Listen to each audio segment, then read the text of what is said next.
Cada día, Manuel se encarga de moler la tierra que va a necesitar al día siguiente. Para ello, apareja el jumento y lo engancha al brazo del molino. Estos son los tiros. Ahora se engancha el rabero este para que no pueda estirar la cabeza y pegue con las paredes. Como es tan pequeño esto, o sea, es la medida. Esto es para tapar los ojos para que no se maree, porque al dar vueltas, si no se tapa los ojos, se marearía. Sobre la base coloca una capa de tierra de unos 10 centímetros llamada camada, para que entre la piedra de giro y la plataforma fija siempre haya barro, que es como estos alfareros denominan a la tierra que transformarán en obras de cerámica. A partir de este momento, el trabajo le corresponde al burro, eso sí, ante la presencia de una persona.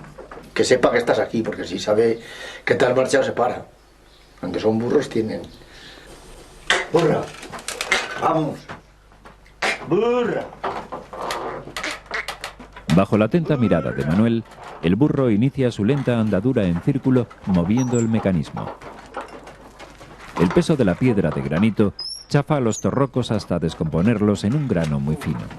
De vez en cuando hay que parar la molduración para replegar la tierra que se sale del recorrido e incorporarla bajo la pisada de la piedra. Cuando este alfarero ya tiene la cantidad de barro que necesita, desengancha el burro.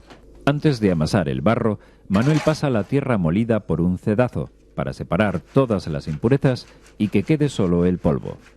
La tierra de grano más gordo, que ha quedado sobre la rejilla del cedazo, se mezclará con el resto del montón para volver a pasarla por el molino en la próxima ocasión.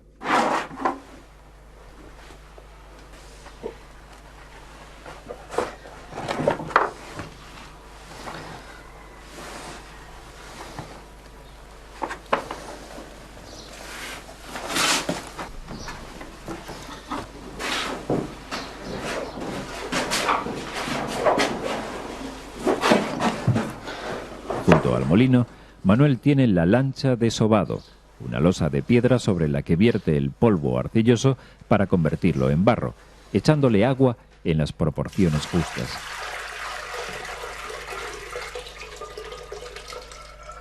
Eso depende de lo duro que lo quiera dejar.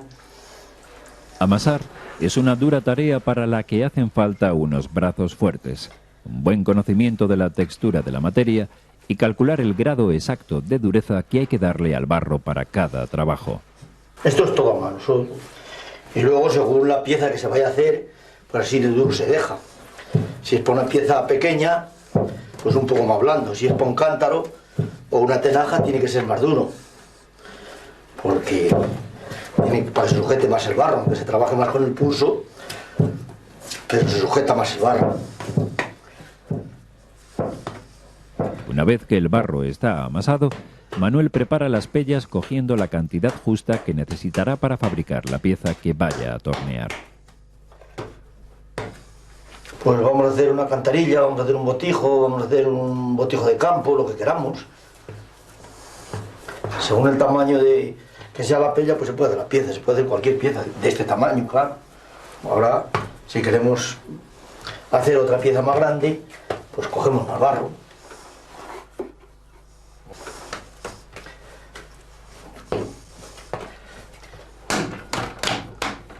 A partir de una pella centrada en el plato del torno, Manuel empieza a subir el barro con esa sensibilidad que requieren unas manos artesanas.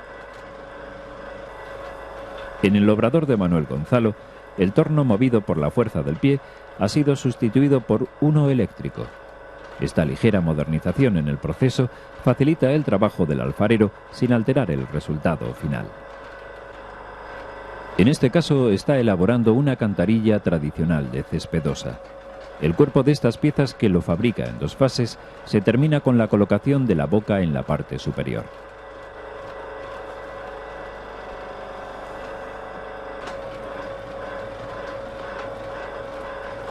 Para fabricar la popular botija, el alfarero sigue la misma técnica que ha aplicado en la cantarilla, pero cerrando la pieza por su parte superior. Cuando Manuel ya tiene formado el cuerpo, con la tiradera, que es una pequeña chapa de aluminio, repasa la superficie exterior y después afina el barro con la badana o pellejo. Terminada la pieza, con una cuerda la separa del plato.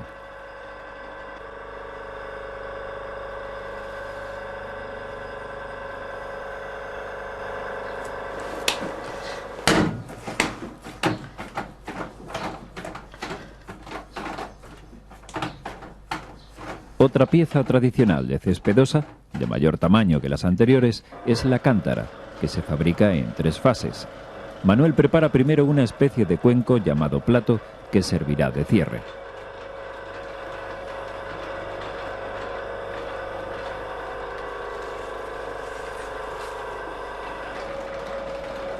En algunas ocasiones, la sensibilidad de las manos del artesano localiza en el barro una piedra y hay que quitarla para que no se rompa la pieza al cocer. La experiencia de este alfarero en su trabajo le permite calcular al tacto y a simple vista la medida exacta que deberá tener la parte superior de la mitad del recipiente para que coincida con la otra mitad o plato. Manuel remata esta parte de la cántara con una pestaña de ajuste. Sobre esta pestaña, el alfarero debe encajar el plato para formar todo el cuerpo del recipiente. Una vez unidas las 2 mitades, con un trozo de caña repasa la superficie quitando el barro sobrante. Después, sobre el cuerpo de la cántara, añade la boca.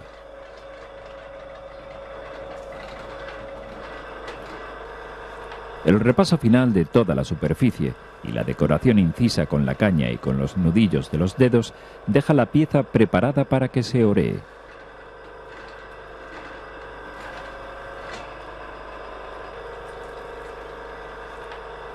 El alfarero pone especial cuidado en coger las piezas con las manos limpias de barro, para no dejar marcadas sus huellas en la superficie.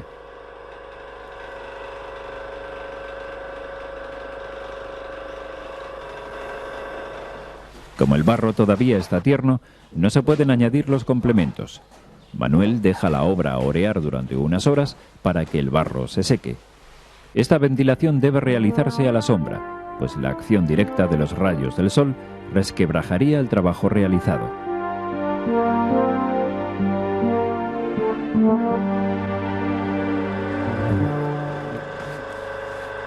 Cuando se ha secado el barro, ya se pueden añadir los acabados a las piezas. Manuel prepara en el torno todas las partes complementarias. Arturo ha venido a ayudar a su hermano para colocar las asas a las cantarillas y las espitas y los brocales a las botijas, después de hacerles los agujeros correspondientes. Una vez terminadas las piezas para que cumplan su función de conservar el agua o beber con ellas, solo habrá que esperar a que se sequen a la sombra durante unos 8 días, según sea verano o invierno.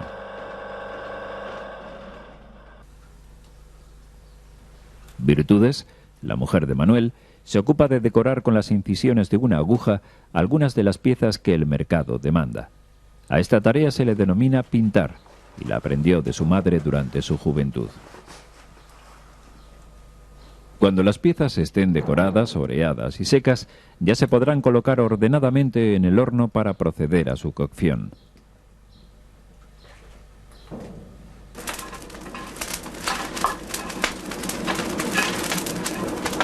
Pues aquí ahora estamos templando.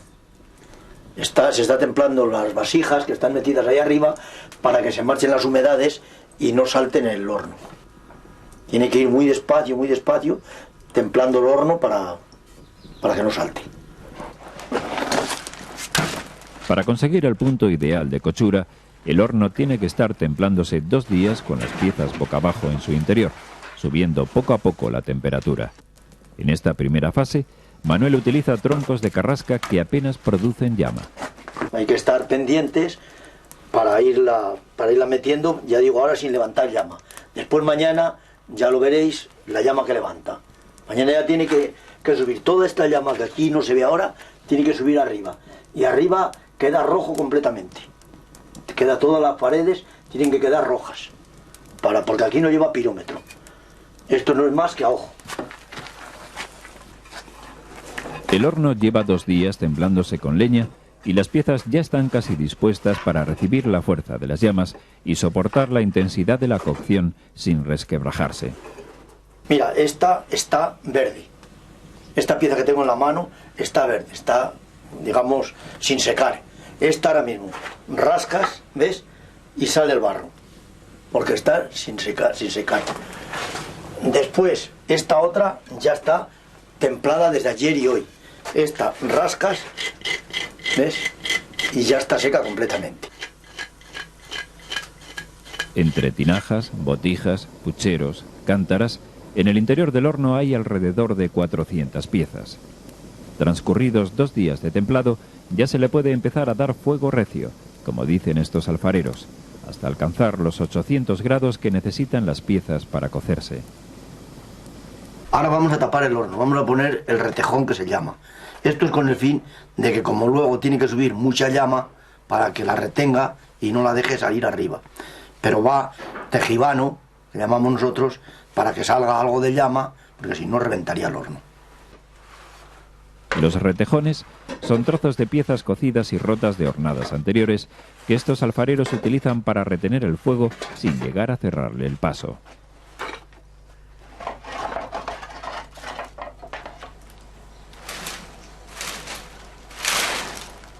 Mientras Manuel sigue torneando piezas en el obrador, Arturo se va a encargar de cocer toda la obra de los últimos días. Durante las 4 primeras horas, alimentará el fuego con ramilla seca de carrasca, cortada unos 15 días antes. Las intensas llamas que produce esta ramilla u hornija pasan por los huecos que quedan entre las piezas. Arturo introduce la hornija en la boca de la caldera para conducir las llamas a su voluntad hasta la zona que él quiera, salvando así el trabajo de la nefasta influencia de los vientos dominantes en esta jornada de cocción. Y no puedes meter ahora fuego atrás porque te rompe la loza, o sea, Esto digamos que es como el pan, tiene que ir simplemente cogiendo el color. Ahora va, digamos, se la va metiendo de vez en vez un poco, ¿me entiendes? Con el fin de que va el primer arco, se va ya pusiendo blanco, al estar negro cambia color. Luego ya va el segundo, y luego ya cuando llega al tercero es cuando ya puedes dar fuego recio. El color blanquecino que van tomando los arcos de la bóveda es el indicador en el que el artesano se fija para alimentar el fuego. Se podría dar un fuego, como luego las llamas salen muy fuertes, pues se podría dar un fuego eso, y nos gusta mejor cocer por la mañana y terminas como al mediodía y ya luego la tarde lo vigilas. A las 3 horas de cocción, después de quemar unos 1.400 kilos de ramilla seca, el alfarero debe cambiar de combustible. A partir de este momento hay que darle fuego recio, como dicen los artesanos, y para ello utilizan matojos de escoba.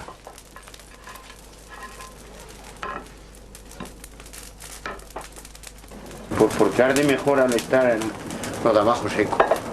Al estar lo del seco de abajo, arde mejor la escoba. Pero vamos, esta escoba hoy va a arder bastante bien. Esto ya es verde, ya, esto hay que dejarlo para la terminación, para que te quede bien. ¿Ves? Ya te he explicado antes, el color ese es para que quede bien la loza. El verde te queda bien luego el género, o sea, los hijos, los cántaros, los tinajas, lo que es. Pero si le metes seco, te queda blanca. El horno está a plena intensidad de calor. Los artesanos van a quemar unos 400 kilos de escoba verde en 1 hora. De vez en cuando hay que volver la mano, es decir, conducir el fuego a las zonas menos cocidas. Pues va bastante bien, el fuego va un poco a la izquierda. ¿Ves? Esta parte derecha está más flojo. Ahora tengo que volver la mano para esta parte para que me quede bien. Estamos ya casi acabando. Voy a escarbarle ahora para qué color me marca. Porque ahora está lleno de humo arriba. Cuando la cocción ya está llegando a su final, para extender la brasa y que se queme toda la leña, estos alfareros utilizan la rastra.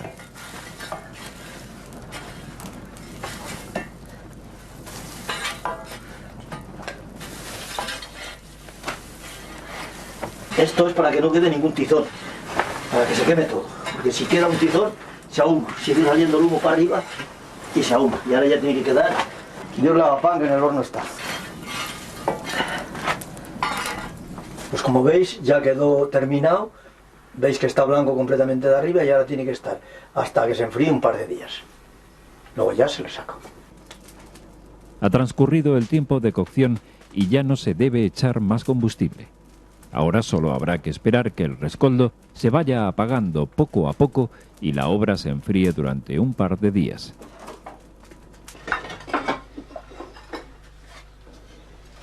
La obra se ha enfriado y estos alfareros ya pueden desencañar el horno.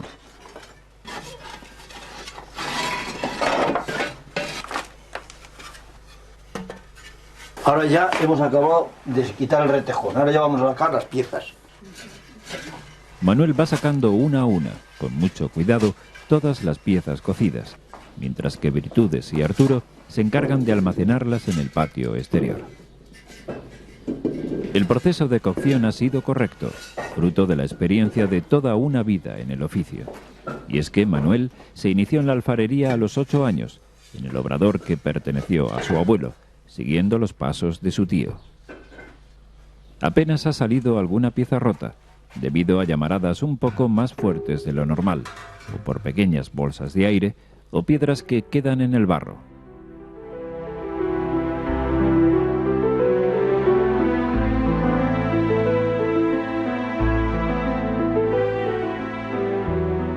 La hornada ha quedado dispuesta para la venta. Hoy, el uso cotidiano que se daba a cada una de las piezas ha sido reemplazado por una función decorativa. Manuel asiste a las diversas ferias y mercados de artesanía donde da salida a su trabajo, cada vez más revalorizado.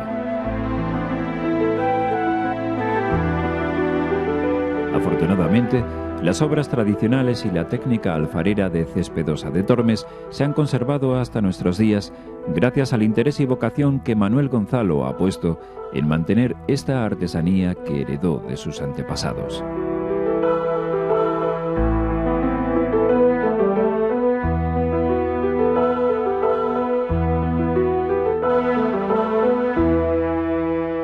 Soy Eugenio Monesma, director y productor del documental que acabas de ver. Si te ha gustado, te animo a que te suscribas activando las notificaciones desde la campanita y así podrás disfrutar de los cientos de documentales que ya tengo en el canal y de los que semanalmente voy a ir subiendo.